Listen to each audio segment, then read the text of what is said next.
Reborn young Lord is an assistant. मांगा की chapter 18 के अंदर हम लोग देखेंगे इंस्ट्रक्टर अपने एमसी को कहाँ पे ले जाता है और ले जाने के बाद अपने एमसी के ऊपर अचानक से अटैक हो जाता है। फाइट को करते करते अपने एमसी अचानक से बेहोश हो जाता है और किस वजह से बेहोश होता है और आगे क्या होता है ये तो वीडियो देखने के बाद ही पता चलेगा। तो मैं ज्यादा देरी ना करके वीडियो को स्टार्ट करता हूँ।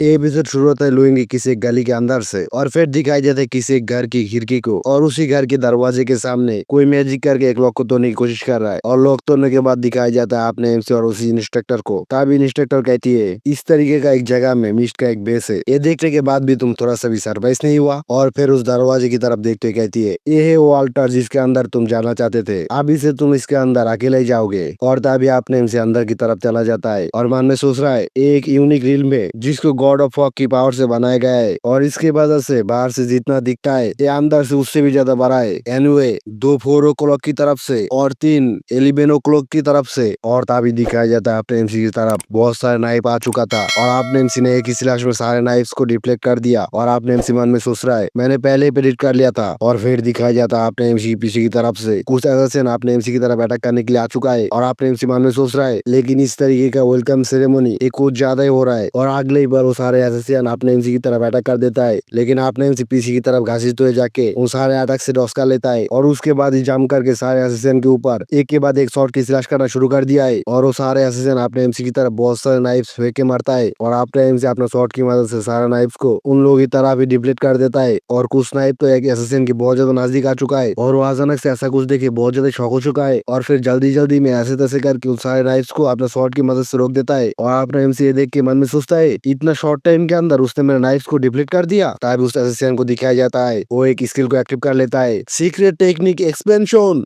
Death horn formation. ये बोलने के बाद ये सारे नाइफ अपने एमसी की चारों तरफ से अपने एमसी की तरफ अटैक करने के लिए आ रहा है और आपने एमसी भी पीछे तो ही ना रहेगा, वो भी आपने इस स्किल को एक्टिव कर लेता है सीक्रेट टेक्निक एक्सपेंशन। और आपने एमसी की चारों तरफ तो बहुत ज्यादा रेड ऑरा फैलना शुरू हो चुका है। एमसी को इस तरह से देख के एक असैसिन घबराते हुए कहता है ये टेक्निक ऐसा हो ही नहीं सकता, उसके जैसा एक बच्चा। तभी आपने एमसी क्या हो जाता है ब्लड थर्स्ट वेव और बहुत ज्यादा रेड ऑरा चारों तरफ फैलना शुरू हो चुका है और इस रेड ऑरा की वजह से सारे असैसिन पीछे की तरफ धकेलते हुए जा रहा है। तभी आपने एमसी ब्लड थर्स्ट वेव के बारे में मन में सोचता है ब्लड थर्स्ट वेव असैसिन के एक एक्सक्लूसिव सीक्रेट टेक्निक जिसकी मदद से असैसिन ब्लड थर्स्ट की फिजिकल फॉर्म को मैनिफेस्ट कर सकता है दूसरों को अटैक करने के लिए। और एक असैसिन को दिखाया जाता है वो उस ऑरा के कब्जे में आने के बाद सांस भी नहीं ले पा रहा है, उसके सारे नासे फाटे जा रहा है, वो चिल्लाते कहता है मैं सांस नहीं ले पा रहा हूँ। और एक ही पल में सारे असैसिन बेहोश हो जाता है और आपने एमसी उन लोगों की तरफ देखते हुए मन में सोच रहा है ये लोग कुछ देर के लिए उठ नहीं पाएगा, लेकिन ये बोलने के बाद ही दूसरी तरफ घूरता है और अभी भी मन में सोच रहा है ये वाला वो अभी भी खड़ा हुआ है। और आपने एमसी के सामने दिखाया जाता है एक बंदे को, उसको तो कुछ भी फर्क ही नहीं पड़ रहा, वो ऐसे के ऐसे खड़ा हुआ है और आपने एमसी अभी भी मन में सोच रहा है क्या वो एक हाई लेवल का असैसिन है। और फिर ज्यादा देर न करके आपने एमसी फॉग शॉट को एक्टिव कर लेता है fog shot unshakable root of a great tree. लेकिन ये अटैक करने के पहले ही वो असैसिन जल्दी से आपने एमसी के ऊपर अटैक कर देता है और एमसी को लेके सीधे दीवार के साथ टकरा जाता है। और उसकी तरफ देखते हुए आपने एमसी मन में सोच रहा है उसने मेरा टेक्निक को बीच में रोक दिया, कौन है। तभी उस बंदे का मुखौटा नीचे गिर जाता है और उस बंदे का आवाज आता है तुम्हारे पास तो मेरा मेन स्किल भी है। और फिर दिखाया जाता है उस बंदे को वो तो और कोई नहीं इंस्ट्रक्टर है और इंस्ट्रक्टर एक्साइटमेंट में कहता है मैं और ज्यादा देर तक होल्ड नहीं कर पा रहा हूँ चाउन बाहर। और आपने एमसी तो कुछ समझ नहीं पा रहा है क्या बोल रहा है इंस्ट्रक्टर अचानक से। तभी इंस्ट्रक्टर ब्लश करते कहती है मुझे तुम्हारा ट्रू पावर दिखाओ। और तभी आपने MC thick for 8 from assault को एक्टिव कर लेता है और एक के बाद एक बॉस है नाइफ की अटैक इंस्ट्रक्टर के ऊपर कर देता है और इंस्ट्रक्टर तो वजह से थोड़ा सा पीछे की तरफ घसीटते हुए जा रहा है और फिर सारे अटैक को रोक देता है और कहती है तुम थिक फॉग और फॉग शॉट दोनों को इस्तेमाल कर सकते हो, ये तो और भी ज्यादा इंटरेस्टिंग हो रहा है, मुझे दिखाओ तुम्हारा ट्रू पोटेंशियल चायोन।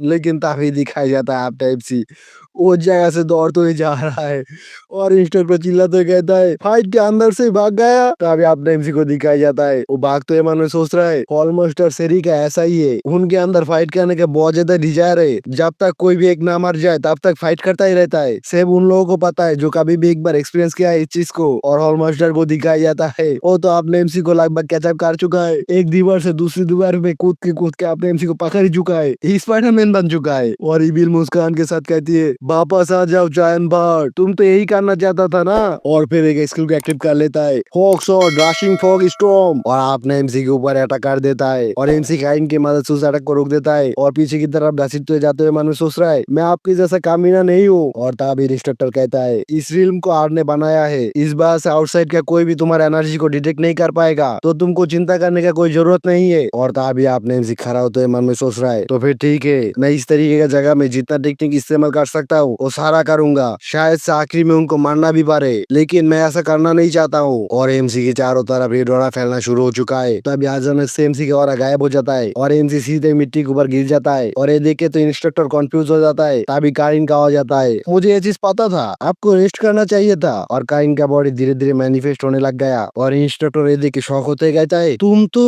और फिर कारिन को दिखाया जाता है पूरी तरीके से मैनिफेस्ट हो चुका है और कहती है मैं इंटरवेंशन नहीं करना चाहता था, लेकिन तुम तो मुझे जानते हो ना। तभी इंस्ट्रक्टर उसके सामने अपना घुटने मोड़ के बैठ जाता है और कहता है आप डिमोनिक शॉट कारिन। तभी कारिन कहती है ऐसा क्या होगा जिस बात से तुमको इस सिचुएशन के अंदर आना पड़ा, शायद से तुम तो आर के साथ काम करते थे, लेकिन तो फिर मेरे मास्टर के ऊपर अटैक करने की वजह क्या है। तभी इंस्ट्रक्टर कहती है मैं तो सब चेक कर रहा था, आपने आपको जिस चीज की दावा कर रहा है क्या वो सांस में सक्सेसफुल है कि नहीं। तभी कारिन अपना ब्लैक वाला बाहर की तरफ निकलते कहती है तो फिर तुमको तो तुम्हारा भगवान को पुकारना चाहिए, मैं इसको मेरे खिलाफ डायरेक्ट चैलेंज के हिसाब से लेता हूँ। तभी ऑल मास्टर कहती है मुझे लगता है हम लोगों को पहले सक्सेसर के ऊपर अटेंशन देना चाहिए। तभी कारिन कहते हैं क्या, और फिर पीछे की तरफ अपने एमसी को देख के कहता है क्या तुम मार नहीं सकते हो। अभी इंस्ट्रक्टर कहती है आपने आपका पूरा फॉर्म को मैनिफेस्ट कर लिया, लेकिन ये तो बहुत ज्यादा खतरनाक तरीका है, इसकी वजह से ओनर की लाइफ फोर्स खत्म होने लगता है। अभी कारिन अपने एमसी को पकड़ते कहती है ऐसा कुछ नहीं, ऐसे कैसे हो सकता है, तो फिर इतना सारा डेमोनिक बीस्ट की ब्लड पीने का पॉइंट क्या है। तभी इंस्ट्रक्टर अपने आप को इंट्रोड्यूस करवाता है मैं मिस्ट का ऑल मास्टर साकिरा निग्रित, कोई भी फाइट को रिजेक्ट नहीं करता हूँ, प्लस अगर मेरे ओपोनेंट आप हो तो फिर मैं इसको तो मना नहीं कर सकता हूँ। इंस्ट्रक्टर को देखने में तो बहुत ज्यादा लालची लग रहा है, वो तो फाइट के लिए भूखी है, ऐसा लग रहा है कितने जन्म से खाना नहीं खाया, इतना ज्यादा भूखी है फाइट के लिए। और इधर काइन को दिखाया जाता है वो मन में सोच रहा है उसका अचानक से क्या हो गया, मैं तो डरने लग गया। और दूसरी तरफ अपने एमसी काइन का हाथ को सुराते हुए कहता है मुझे छोड़ो। और तभी काइन अपने एमसी को छोड़ देता है और उसकी तरफ देखते हुए कहता है ओह आप ठीक हो। तभी अपने एमसी कहता है तुम अचानक से बाहर क्यों आ गया। तभी काइन कहती है आप सिर्फ मेरे पीछे रहिए, मैं इसको एक सबक सिखाता हूँ। और इंस्ट्रक्टर भी अपना शॉट को बाहर की तरफ निकलते हुए कहती है ये मेरे लिए ऑनर है कारिन। तभी काइन कहती है बाद में जाके रोना मत और मेरे सामने फॉरगिवनेस का भीख मत मांगना। तभी इंस्ट्रक्टर भी कहती है आई वुड लव इट, अगर आप मुझे उस पॉइंट तक पुश कर सकते हो तो। तभी अचानक से एक आवाज आता है रुक जाओ। और इंस्ट्रक्टर कहता है यार, और साइड में एक टेलीपोर्टेशन फॉर्मेशन ओपन होना शुरू हो चुका है और सारे लोग उसकी तरफ ही देख रहे हैं। और उसके अंदर से आवाज आता है सक्सेसर को अल्टर के अंदर भेजो।